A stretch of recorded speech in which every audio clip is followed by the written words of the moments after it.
Call this hearing to order. I want to thank everyone for coming to be with us today. We've convened this hearing to listen to testimony from government witnesses from the General Services Administration, the Federal Bureau of Investigation, and the General Accountability Office about the cancellation of the FBI Headquarters Consolidation Project and what comes next for housing the FBI. The canceled project would have replaced the current FBI headquarters, the J. Edgar Hoover building located at 935 Pennsylvania Avenue, with a new headquarters in either Maryland or Virginia.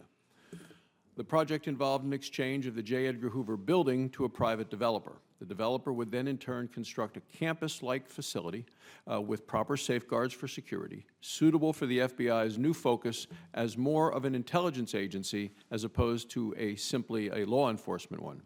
The new facility would also consolidate the myriad of FBI satellite offices, which would make the Bureau more efficient and save taxpayer dollars. I have no doubt that there is a need to replace the FBI's existing headquarters.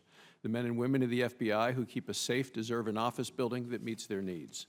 The security and efficiency arguments for their case is clear. What is not clear is why the project was suddenly halted, why Congress was not notified advance, and what happens now.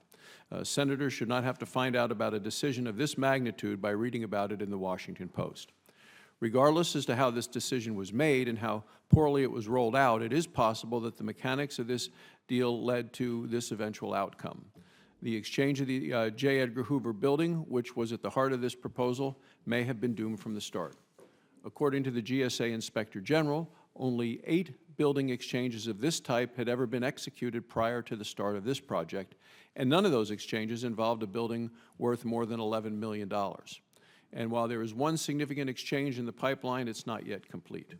The exchange of the J. Edgar Hoover building, a much larger building than any of the other completed projects, located in the heart of the nation's capital on one of America's most famous streets, is in a completely different league.